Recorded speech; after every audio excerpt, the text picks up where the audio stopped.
Thank you for having me. Pamela Henderson, ED Technical Services. I'll start by recognising traditional custodians of the lands on which we're on. I'm actually joining from the lands of the Wongal people, which coincidentally enough is the lands on which the Sydney 2000 Olympics were held. And I'd particularly like to recognise how the traditional custodians have lived on these lands for 60,000 years in a sustainable way.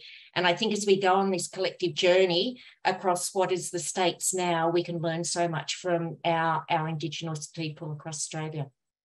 So, Pamela Henderson, ED Technical Services, thank you for having me. Just a little bit about myself. I am within the Infrastructure and Place Division of Transport for New South Wales. In Infrastructure and Place, we develop the business cases, secure the funding, procure the projects, deliver the projects with our industry partners, and then hand it over to the asset owner for operation and maintenance. My team within Technical Services provides the specialised engineering and technical support for all of our multimodal delivery, whether it be roads, rail, active transport, the places, and we also provide support during the operations and maintenance. And that's why I'm particularly passionate about driving sustainability, embedding best practice in our activities. Every day we work on projects that will shape New South Wales for generations to come. And every day we are now trying to challenge ourselves even more and more, doing better and minimising the impact on the environment, particularly from a sustainability perspective.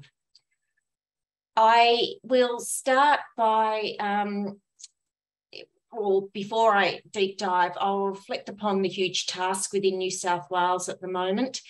The New South Wales state budget allocated a record $112 billion to infrastructure investment over the last 4 years. Almost $77 billion of that was allocated to transport and infrastructure.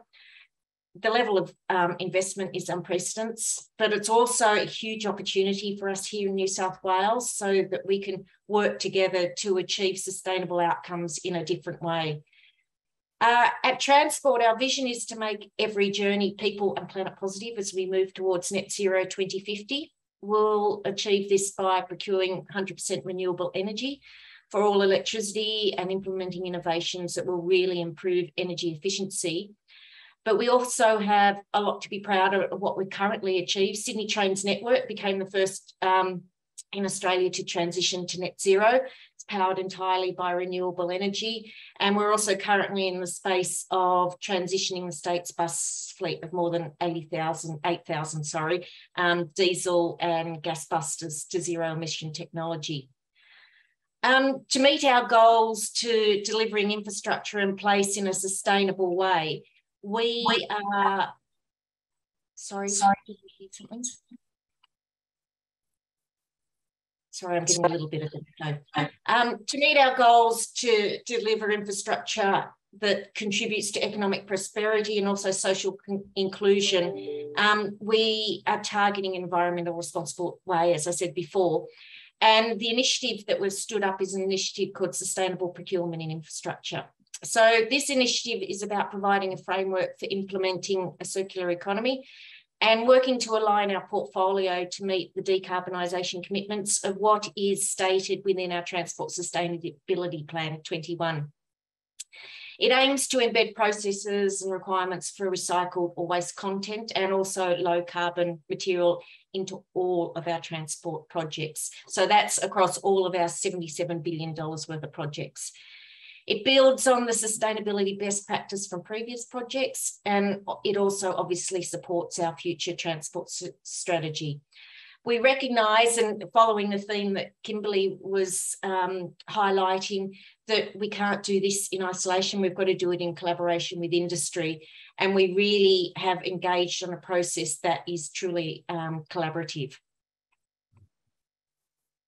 So from a strategic perspective, just highlighting briefly, the Transport Sustainability Plan 21 has 8 focus areas. They're all aligned to the UN Sustainable Development Goals. The focus areas and goals of the plan, going clockwise from top left, is about responding to climate change, net zero 2050, protect and enhance biodiversity, improve environmental outcomes, which is about developing a circular economy for transport in particular, procure responsibly. I heard social and environmental outcomes mentioned before, partnering with our communities, So we leave a positive legacy, respecting culture and heritage, and also learning from our Indigenous people, enabling integration and preservation. Aligning our spend and impact, so all decisions are considered from a value creation perspective, particularly from sustainability, and also empowering our customers to make sustainable choices. So it's not just about what we do directly, but the flow-on impact that has to the choices of our customers. So you can see we have a big challenge ahead, but we're also going for that hairy, audacious goal of net zero 2050. So both industry and transport will face challenges along the way. For example, our supply chains are so multi-tiered and fragmented, with our direct contractors often engaging across multiple subcontractors. It presents a lot of complexities in both the flow down of contractual obligations for data collection and sometimes even measuring direct spend. It can be further compounded due to inconsistency across project reporting processes. At transport here in New South Wales, we also use huge volumes of material in our projects, including concrete, steel, as we all do, which are obviously the largest emitters of greenhouse gas for us. So we're currently working with our suppliers to encourage a shift to the market to low carbon and sustainable materials. So I mentioned before about our sustainable procurement in infrastructure. It is a two-pillar program of works. So the first pillar is about mode agnostic procurement documentation. So we're developing a schedule of sustainability performance measures, which will become minimum contract requirements. And we already have tested these in at least $5 billion worth of contractual obligations. We also want to help foster innovation of the procurement phase. So we're also looking to allow tenders to submit sustainability innovative options, the SIOs. Again, we already have that, at quite a few $1 billion worth of contractual obligations. And finally, we're also implementing a consistent sustainability management plan across all modes of transport to help further embed our sustainability and circular economy goals. So we're building upon previous internal best practice in circularity, leveraging from one project to the next, learning as we go, and we're particularly taking input in from our industry partners. A great example where we've already delivered is Pacific Woolgoolga to Ballina, the Pacific Highway Woolgoolga to Ballina. It used 90,000 tonnes of fly ash and 2,001 tonnes of recycled crushed glass, whether that was Queenslanders or New Zealand that drank the 1 million beer bottles to enable Woolgoolga to Ballina. We've also had Albion Park Rail Bypass Project. It's used to stay in 500,000 tonnes of coal wash, which is mining waste, and also 300,000 tonnes of tunnel spoil, which was brought into site from Sydney. We're also seeing in smaller projects where we've had focused initiatives of about 400 tonnes of recycled crushed glass across 14 projects, another 2 million beer bottles. So the second pillar of our sustainable procurement initiative is about digital technology. When we first started down the path, it quickly became clear that advanced digital techniques need to be adapted and applied to sustainable and infrastructure at transport to really help solve some of our biggest challenges. We're also been listening to our industry partners on how we can accelerate decarbonisation using technology development as a key driver.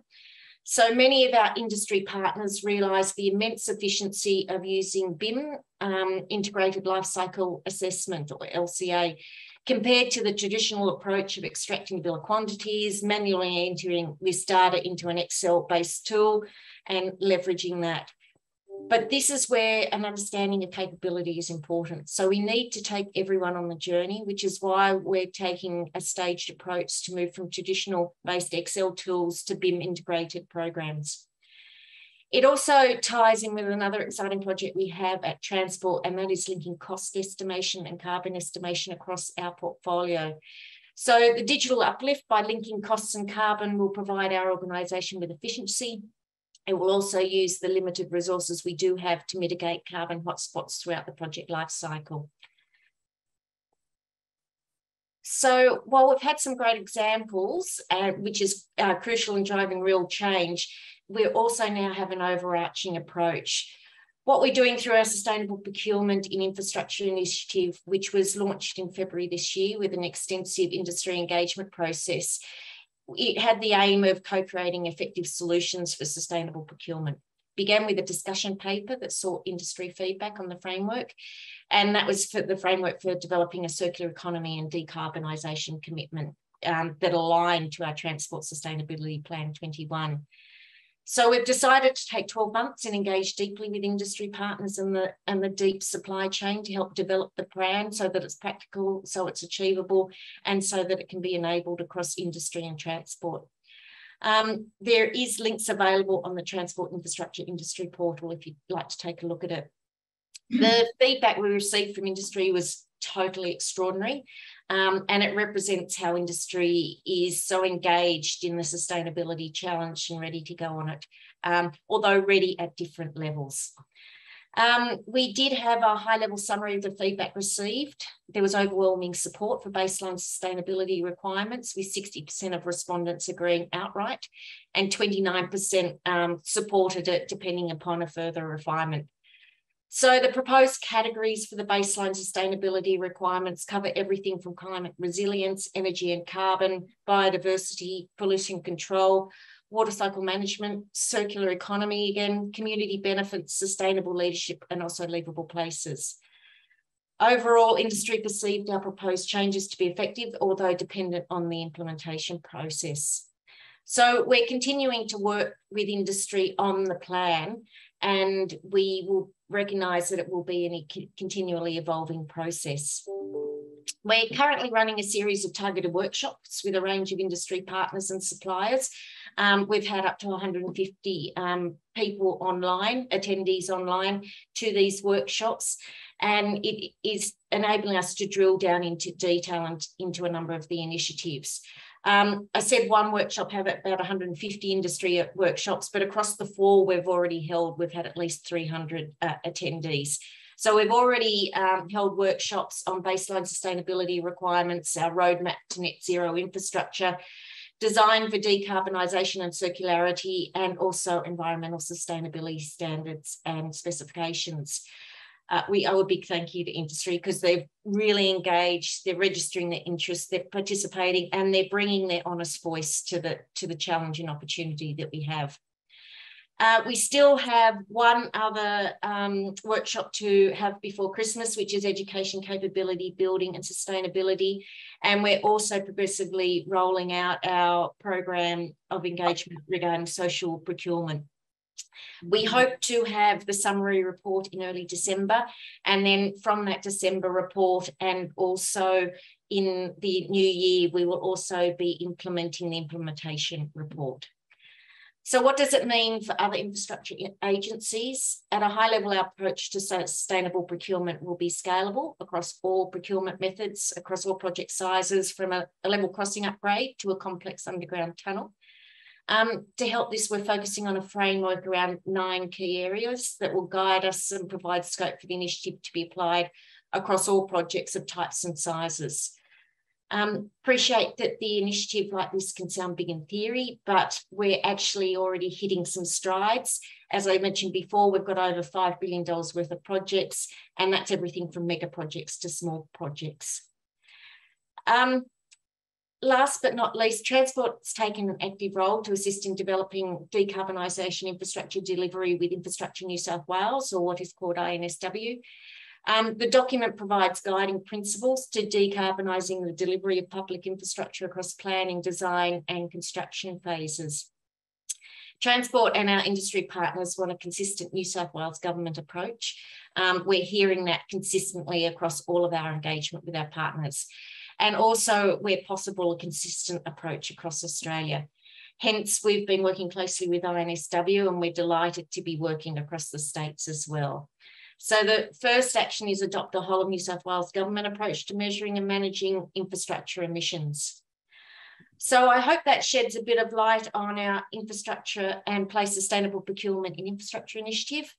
If you take one thing from me today, let it be that we're committed to working on it with our industry partners and also committed to working across the states. We want New South Wales, particularly, to be a better place to live, work and visit, and I arguably say all of Australia. So thank you for having me today.